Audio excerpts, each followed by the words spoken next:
tell you guys a little bit about the book. It all started with me working at Death Row Records. I started there in 1992. At that point, Death Row was just born. And they had just really got their first album out, and it had taken off. The record company was skyrocketing to the top, and they couldn't be stopped. And that's what they felt like. They couldn't be stopped, untouchable. I drove to Los Angeles from Detroit. Now I'm gonna jump around a little bit because I'm only gonna tell you a little bit. I drove from Detroit once I graduated from college to Los Angeles with a Honda Accord packed to capacity, and no one could get in.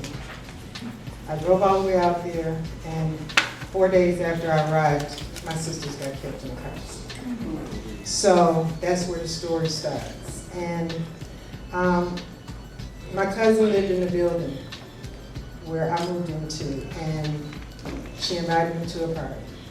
And I'm known for making good buffalo wings. So that's what y'all eating tonight. But my nephew back there cooked them, but he just went under my instructions. Then the next thing, I met Tupac and Yo-Yo and Daryl Strawberry at this party. And I was like, okay, it might be a little bitty apartment, but I'm where I'm supposed to be because there are a lot of people here that's in the industry. And that's how it all started, was with my wings, and they invited me to the party. The next thing I knew, I had to go, once the girls died in the accident, I had to go back to Buffalo.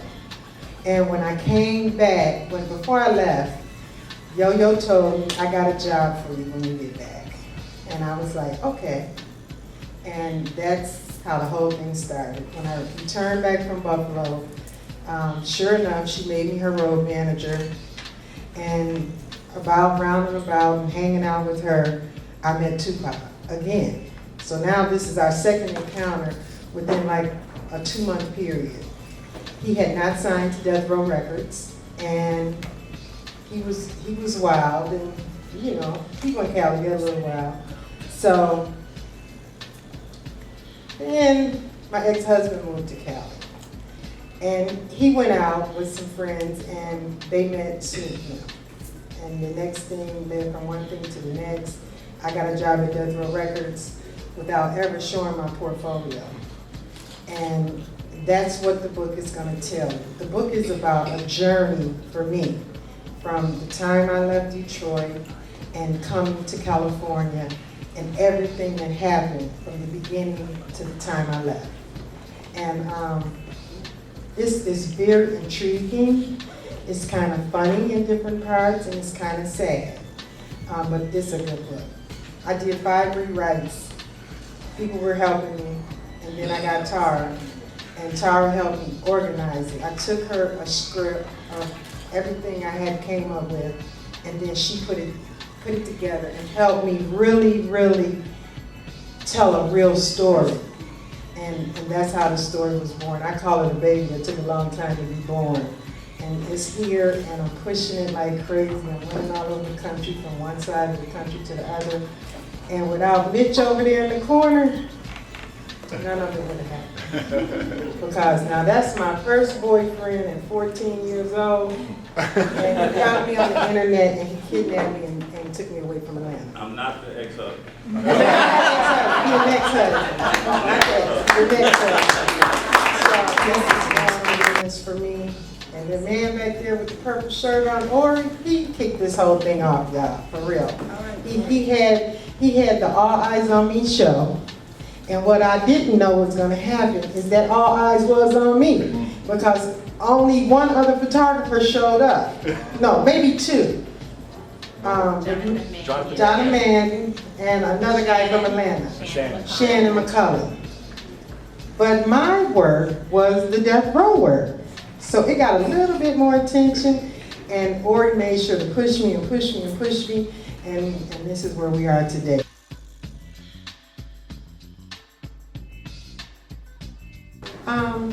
Okay, one of the things that I really wanted to be a message to young girls and young guys that are trying to get into the entertainment industry. Because young people today think, oh, I'm going to studio, cut a record, and it's gonna be #1 hit tomorrow. And it doesn't work that way. And you have to know your business. You have to know your business.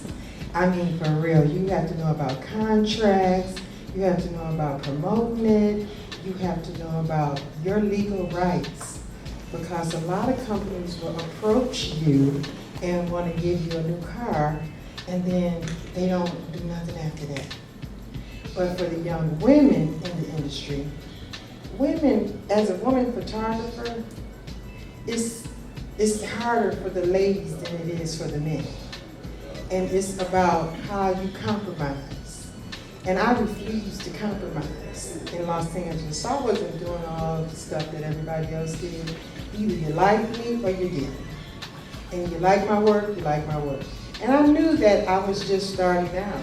And I knew I had a long way to go. But two things happened. I was documenting everything. And what I didn't realize is that it was going to be something now from then. And that's the part that I think I accidentally slipped up on. Because I worked at Soul Train. And I seen it all. And working in the industry, you see young girls running around, dropping it like it's hot, and they doing everything to get a record deal, and then after they do all that, they get nothing. And I've been talking to young people across the country as I do the book tour and telling them, listen, you ain't got to do all that. If you're good, you're good. But I let them know, it's not no Beyonce's and Jay-Z's all in the room.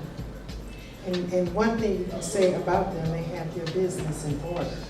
And if you want to mark them on something, you want to go behind their business. So that's my message to the young people.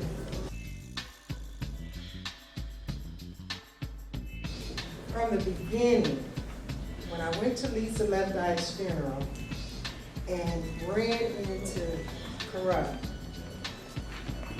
I kind of was excited to see him, but at the same time, I was a little nervous. But then I let my guards down because I gave him my number. Now, a couple of my old co-workers are here, where I work at.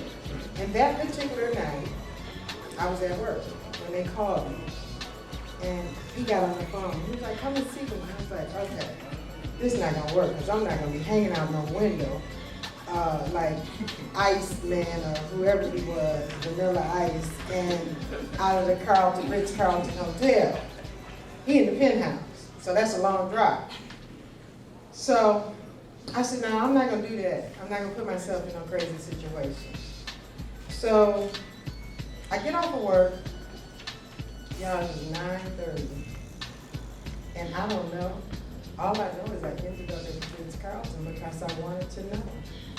I wanted to know some things. I had questions that I needed to be answered, and only he could answer them. And when he sent someone down, he sent two of the biggest guys that I have ever seen come off the elevator to pat me down. They looked in my purse, and L.A. Reid got off the elevator.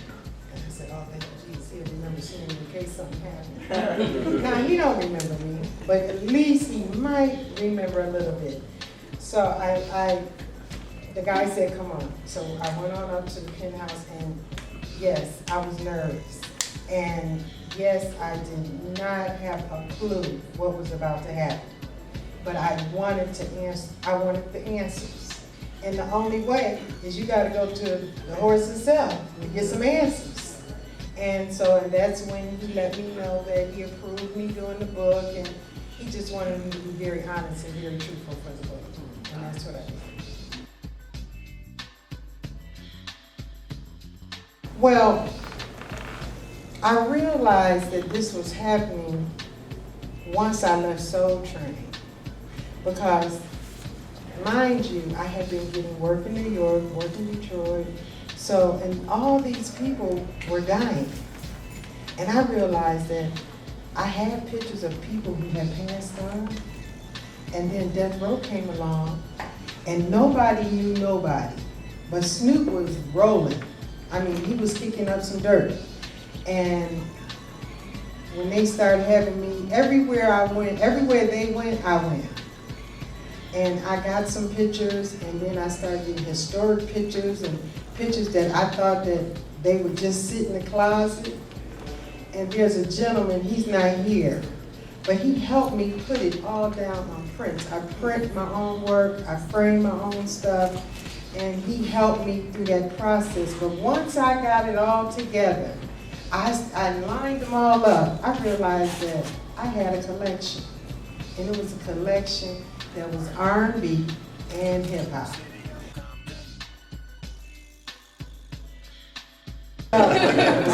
You know what? I'm gonna tell you about Yo-Yo. She kind of has an eye for people. Okay. And we kicked it right off.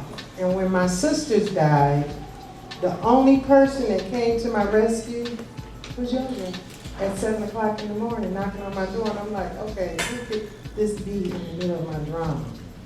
And she came in there and cried with me, and cried some more. And then when we got done crying, we've been friends ever since. Well, my ex-husband is the one that kind of came up with a lot of the music that came out of Death Row Records.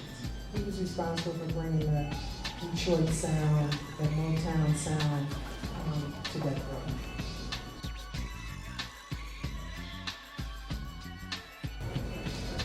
Title.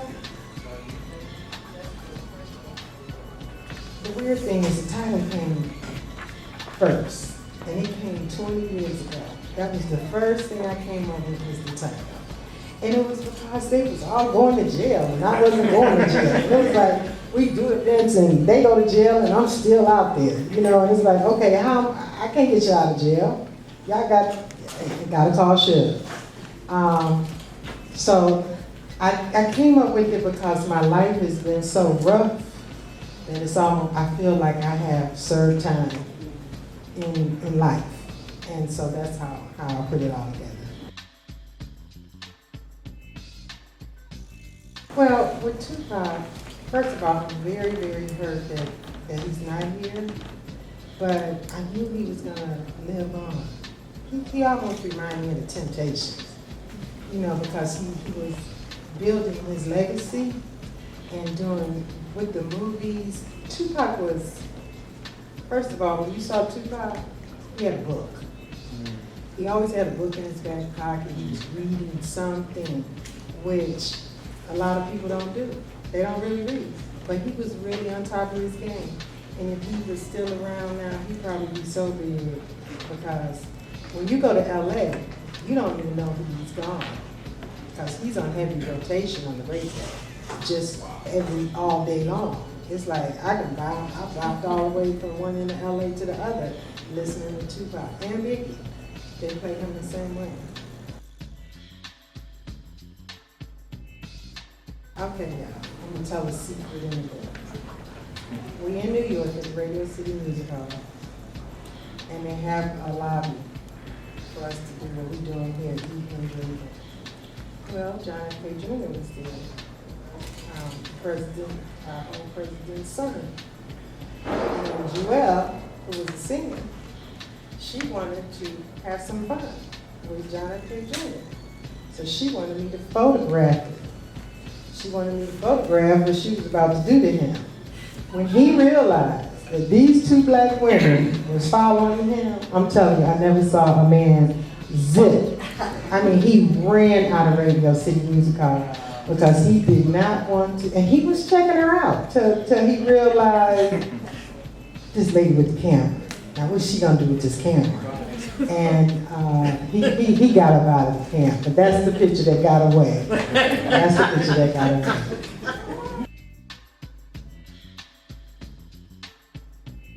Well, when I left Death Row because of an incident. And the incident was not because of something I did, but it was scary for a woman, and to the point where when I got up out of there, I got up out of there. My cousin was Melvin Franklin, who's from Claremont, and a large freeway in Detroit, kind of gangster, and they were about to do some body harm. Some real stuff was gonna go down in LA, and then Melvin died. So what I did is I buried my cousin and left LA. Now, to say I haven't been back, oh no, I've been back. I ain't scared. No, I've been back. And I'm gonna keep going back. But you have to get the book so you can really, really find out what happened and the whole story behind the incident that occurred at Death Row Records.